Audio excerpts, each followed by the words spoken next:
Nah loh, ada apa ini? PSSI tiba-tiba tolak ajakan uji coba lawan Rusia. Apakah gara-gara Rusia sedang ada konflik? Berikut info mengejutkannya. Benar-benar di luar dugaan, PSSI ternyata lebih pilih Malaysia daripada Rusia untuk jadi lawan timnas Indonesia. Kira-kira ada apa ya? Begini alasan mengejutkannya. Vietnam tiba-tiba dibuat terkejut dengan rencana timnas Indonesia jelang ASEAN All Stars. Kira-kira rencana apa yang dibuat PSSI? Wah. Cina ternyata latihan khusus sebelum lawan timnas Indonesia. Kira-kira latihan khusus apa yang akan digunakan Cina? Yuk saksikan beritanya hingga selesai.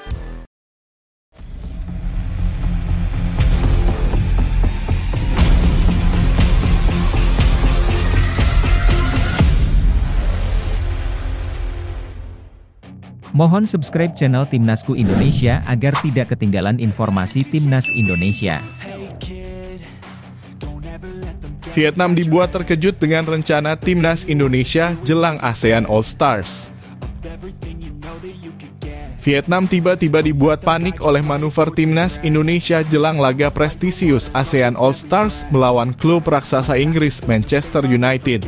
Laga spesial ini dijadwalkan akan berlangsung kurang dari 1 minggu sebelum timnas Indonesia menjalani partai krusial melawan Cina pada lanjutan kualifikasi Piala Dunia 2026 zona Asia.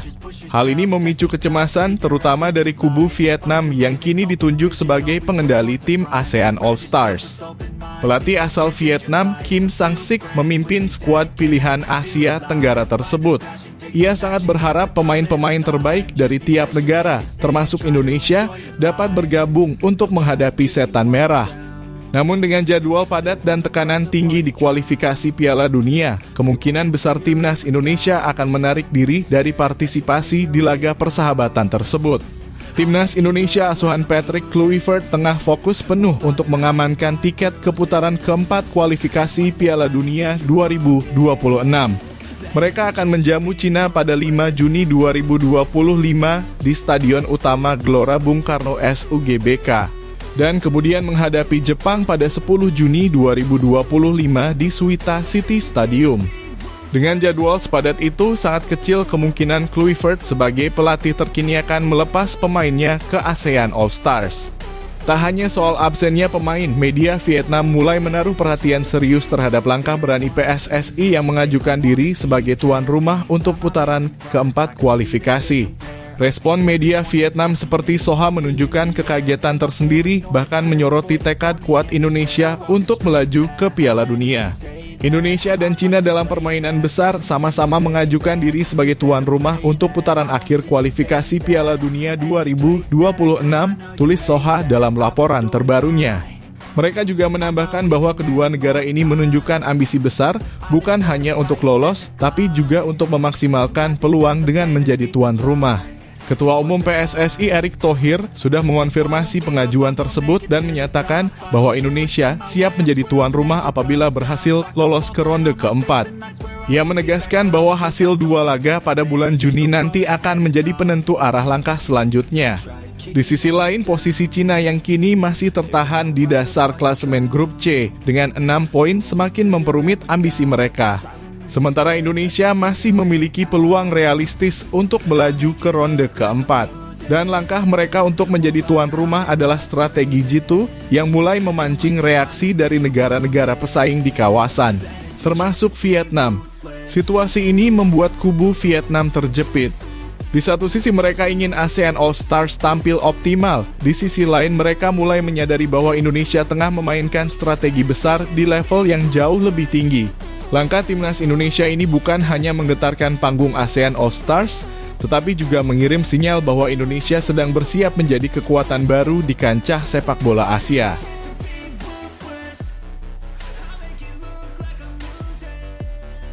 PSSI tolak ajakan laga uji coba lawan Rusia. Siapa yang menyangka? Di tengah gegap gempita perkembangan pesat timnas Indonesia, tersiar kabar yang benar-benar di luar dugaan. Federasi Sepak Bola Rusia (RFU) secara resmi mengirimkan surat kepada PSSI menawarkan laga uji coba internasional melawan timnas Indonesia. Sebuah kesempatan langka dan bergengsi, mengingat Rusia adalah salah satu kekuatan sepak bola di Eropa. Namun alih-alih menerima, Ketua Umum PSSI Erick Thohir justru menolak tawaran tersebut. Yang mengejutkan, penolakan itu bukan karena Rusia sedang dalam situasi konflik dengan Ukraina seperti yang mungkin banyak orang kira. Justru alasannya lebih teknis, jadwal timnas Indonesia yang padat dan belum cocok. Erick Thohir menyebut bahwa Rusia mengajukan dua opsi waktu, yakni pada bulan September dan Oktober 2025. Sayangnya, kedua bulan itu sudah terisi dengan agenda penting bagi timnas Garuda. Di bulan September, timnas Indonesia dijadwalkan akan mengikuti turnamen mini yang menghadirkan tim-tim seperti Kuwait, Lebanon, dan Malaysia. Sedangkan di bulan Oktober, jika skuad Garuda berhasil lolos ke babak keempat kualifikasi Piala Dunia 2026, maka mereka harus mempersiapkan diri menghadapi laga-laga berat di fase tersebut. Bisa dibilang keputusan PSSI untuk menolak tawaran ini adalah bentuk fokus dan komitmen terhadap target jangka panjang lolos ke Piala Dunia 2026. Jadwal yang terlalu padat bisa mengganggu konsentrasi tim dan menyebabkan kelelahan fisik maupun mental bagi para pemain. Namun, Erick Thohir tidak menutup pintu sepenuhnya. Ia menegaskan bahwa kemungkinan pertandingan melawan Rusia tetap terbuka asalkan waktunya tepat. Bahkan dia menyebut laga ini bisa digelar tahun depan jika ada jendela FIFA Matchday yang tersedia dan cocok dengan kalender timnas. Tentu saja penolakan ini memunculkan beragam reaksi. Ada yang menilai PSSI terlalu berani menolak kesempatan langka melawan tim Eropa. Namun ada juga yang mengapresiasi langkah ini sebagai bentuk profesionalisme dan fokus pada target utama. Bagaimana menurut kalian? Apakah keputusan PSSI menolak laga melawan Rusia sudah tepat? Atau seharusnya laga ini dimanfaatkan sebagai ajang meningkatkan pengalaman internasional timnas Indonesia? Yuk, tulis pendapat kalian di kolom komentar.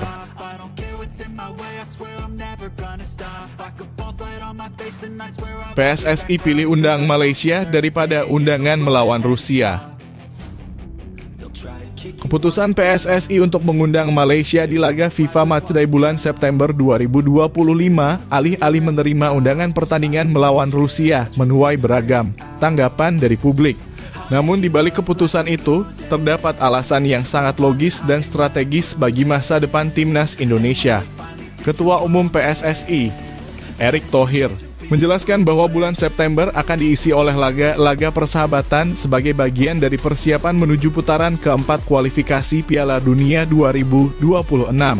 Jika timnas berhasil lolos dari dua laga terakhir di bulan Juni, saat ini timnas tengah fokus menghadapi dua laga krusial melawan Cina dan Jepang di babak ketiga. Jika lolos, maka pertandingan resmi berikutnya baru akan digelar Oktober mendatang. Maka dari itu FIFA Matchday bulan September menjadi momen emas untuk mengasah kekompakan tim, bukan untuk menambah beban fisik dengan pertandingan berat dan perjalanan jauh.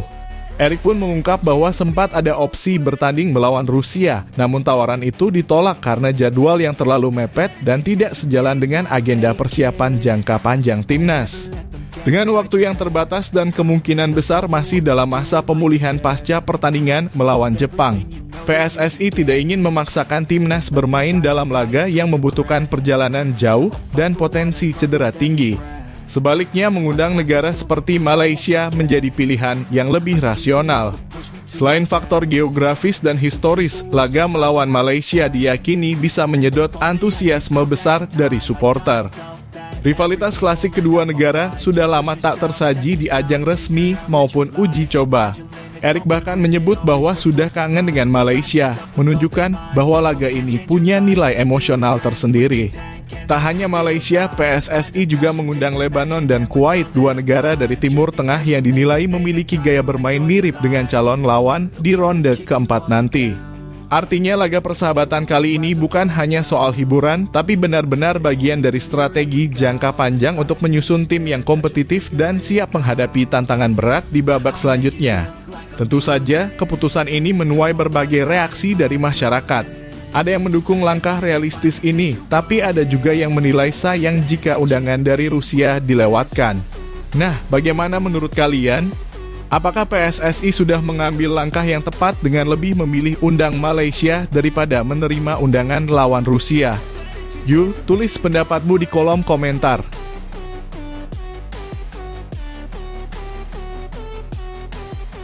Jepang konfirmasi pakai pemain cadangan untuk lawan timnas Indonesia.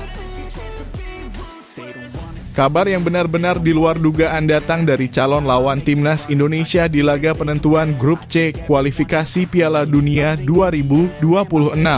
Jepang, tim raksasa Asia yang sudah memastikan diri lolos ke babak selanjutnya, secara mengejutkan mengonfirmasi akan menurunkan para pemain cadangan saat menjamu timnas Indonesia pada 10 Juni 2025 mendatang. Padahal laga tersebut merupakan salah satu pertandingan paling krusial bagi skuad Garuda yang masih berjuang untuk mengamankan tiket ke babak berikutnya. Dua laga tersisa melawan Cina dan Jepang menjadi penentu posisi akhir timnas Indonesia di klasemen. Saat ini pasukan Patrick Kluivert mengoleksi 10 poin dan berada di peringkat keempat klasemen. Jika Indonesia mampu meraih kemenangan di dua laga itu, peluang untuk finish sebagai runner-up terbuka lebar yang otomatis mengantarkan mereka ke Piala Dunia 2026. Namun, apabila posisi 2 tak tercapai, target realistis adalah mengamankan posisi 3 atau 4 agar bisa melaju ke ronde keempat. Ronde ini akan mempertemukan 6 tim dari posisi 3 dan 4 di grup A hingga C yang akan dibagi ke dalam 2 grup kecil berisi 3 tim. Hanya juara grup yang lolos langsung ke Piala Dunia, sementara runner-up masih harus bertarung lagi di babak kelima demi tiket ke playoff antar konfederasi. Keputusan Jepang untuk menurunkan pemain pelapis tentu bisa menjadi celah besar bagi Indonesia untuk mencuri poin. Pelatih Jepang Hajime Moriyasu telah mengonfirmasi bahwa ia akan memanggil sejumlah pemain baru di 2 laga terakhir. Alasannya sederhana, yakni untuk menambah opsi skuad menjelang Piala Dunia tahun depan. Harapannya kita bisa mendapatkan pemain baru yang mampu menunjukkan performa berbeda, ujar Moriyasu dikutip dari Sunspo. Ia menambahkan bahwa pemain-pemain muda yang dipanggil harus punya kemampuan menyerang dan bertahan yang seimbang serta semangat tinggi membela negara. Secara statistik, Jepang memang belum terkalahkan di 8 laga grup mereka mencetak 24 gol dan hanya kebobolan 2 kali. Artinya, jika Indonesia mampu menang atas Jepang, bukan hanya mendapatkan 3 poin, tetapi juga kepercayaan diri luar biasa menghadapi babak berikutnya. Keputusan Jepang ini tentu akan menjadi topik hangat di kalangan pecinta sepak bola. Apakah ini peluang emas bagi Indonesia? Ataukah justru jebakan yang membuat kita lengah? Bagaimana menurut kalian? Apakah timnas Indonesia bisa manfaatkan situasi ini untuk menang? Tulis pendapatmu di kolom komentar.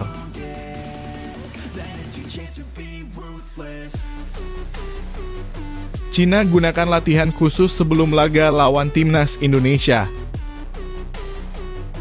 Kabar mengejutkan datang dari persiapan timnas Cina jelang laga krusial menghadapi timnas Indonesia dalam lanjutan grup C ronde ketiga kualifikasi Piala Dunia 2026. Media lokal Cina Sport Sina mengungkapkan bahwa timnas Cina akan menjalani pemusatan latihan dalam kurung TC dengan strategi yang benar-benar tidak biasa. Demi mempersiapkan diri menghadapi timnas Indonesia, para pemain The Dragons akan ditempa di daerah pesisir, dengan kota Shanghai menjadi pilihan utama. Latihan di pesisir ini dilakukan bukan tanpa alasan. Cina ingin beradaptasi secara maksimal dengan cuaca tropis dan tingkat kelembapan tinggi seperti yang ada di Indonesia. Laga melawan Indonesia sendiri akan digelar di Stadion Utama Gelora Bung Karno, Jakarta, pada awal Juni 2025, yang notabene dikenal dengan suhu panas dan tekanan udara tinggi di siang hari. Situasi ini tentu akan menjadi tantangan tersendiri bagi pemain dari negara beriklim lebih sejuk seperti Cina. TC ini rencananya akan dimulai sejak tanggal 23 Mei 2025 atau setelah seluruh kompetisi Liga Super Cina dan Piala FA selesai. Langkah ini dianggap sebagai bentuk keseriusan Cina yang kini tengah berada di posisi ke-6 klasemen grup C, dengan koleksi 6 poin sama dengan Bahrain, dan hanya terpaut 4 poin dari Indonesia yang kini berada di peringkat keempat. Yang menarik, hampir seluruh skuad Cina terdiri dari pemain liga domestik. Klub Beijing Guoan menyumbang pemain terbanyak, yaitu 7 nama dari total 29 yang dipanggil. Ini memperlihatkan bahwa Ivan Kovic, pelatih kepala mereka, ingin membentuk tim dengan kohesi tinggi dan latihan intensif di tempat khusus demi mengejar target finish di posisi 3 atau 4, yang membuka peluang ke ronde keempat kualifikasi. Latihan di pesisir ini jelas menunjukkan bahwa Cina tidak main-main. Mereka bukan hanya ingin tampil bagus, tapi juga siap mati-matian agar bisa menyalip Indonesia dan menjaga asa lolos ke Piala Dunia 2026 tetap hidup. Langkah ini tentu menjadi peringatan keras bagi timnas Indonesia. Jangan sampai terlena. Cina sedang membangun kekuatan secara diam-diam dan siap mengamuk di Jakarta. Menurut kalian, apakah strategi latihan di pesisir akan membuat Cina lebih siap menghadapi timnas Indonesia? Atau justru tim Garuda yang akan tampil mengejutkan di kandang sendiri? Tulis pendapatmu di kolom komentar.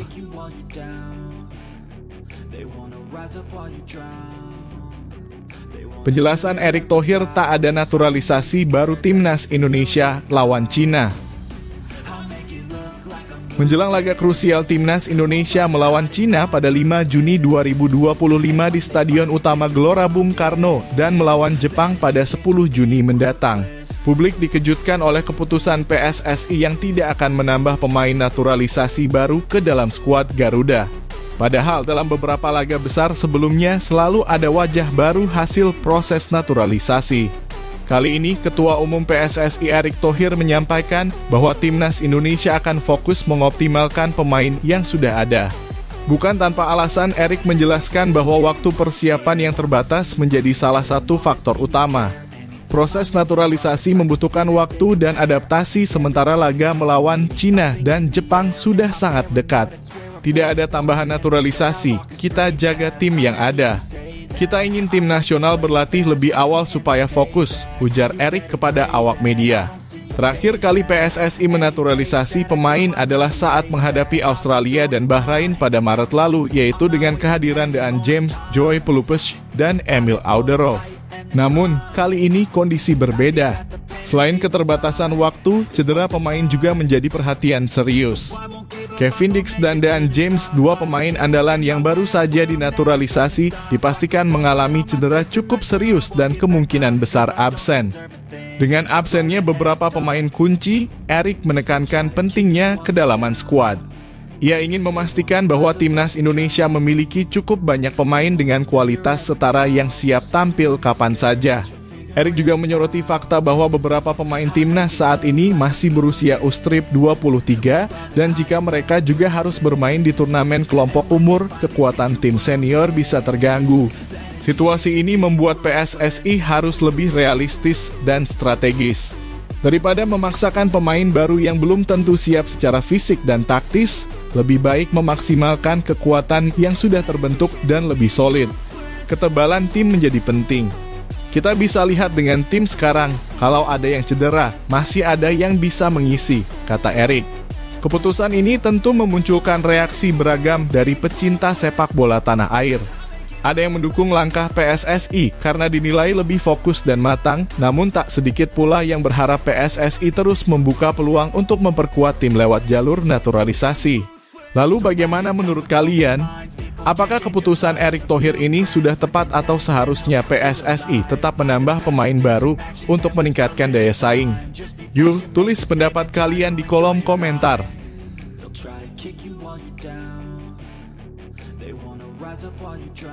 Erick Thohir tak sengaja bocorkan pemain yang dipanggil Patrick Kluivert. Publik sepak bola tanah air kembali dibuat heboh dengan pernyataan tak terduga dari Ketua Umum PSSI, Erick Thohir. Dalam unggahan terbarunya di Instagram, pria yang juga menjabat sebagai Menteri BUMN itu secara tidak sengaja membocorkan dua nama pemain yang akan dipanggil untuk membela timnas Indonesia dalam lanjutan kualifikasi Piala Dunia 2026 melawan Cina dan Jepang. Yang mengejutkan bukan nama pemain naturalisasi baru yang disebut, melainkan dua pemain muda berbakat yang kini bermain di klub Oxford United, Inggris. Ya, nama-nama itu adalah Ole Romeni dan Marcelino Ferdinand. Keduanya tercatat sebagai bagian dari skuad Oxford United yang kini berkompetisi di Divisi 2 Liga Inggris dalam kurung EFL Championship. Pernyataan mengejutkan ini terungkap saat Erick Thohir mengomentari performa kedua pemain tersebut dalam laga terakhir Oxford United kontra Swansea City.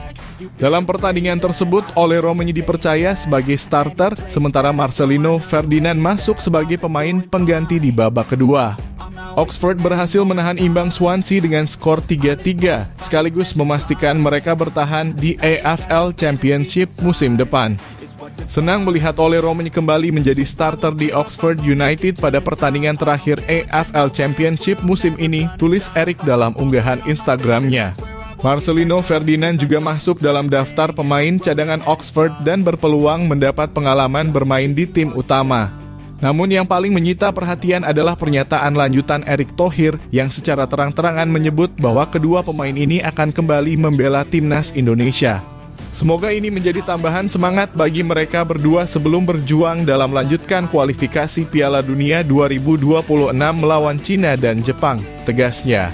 Unggahan ini sontak menjadi perbincangan hangat di kalangan pecinta sepak bola nasional. Pasalnya, sejauh ini belum ada pengumuman resmi dari pelatih Patrick Kluivert mengenai daftar pemain yang akan dibawa. Bahkan, publik lebih banyak menyoroti kemungkinan kedatangan pemain naturalisasi baru. Tapi justru yang terungkap adalah dua pemain yang selama ini dinilai potensial dan bermain di luar negeri. Tentu saja ini menjadi angin segar sekaligus sinyal positif bahwa timnas Indonesia tengah serius membangun skuad dengan kualitas internasional. Apalagi menghadapi dua tim kuat seperti Cina dan Jepang bukan perkara mudah. Diperlukan kombinasi pemain lokal dan luar negeri yang matang. Nah, menurut kalian bagaimana? Apakah kehadiran Ole Romagny dan Marcelino Ferdinand dari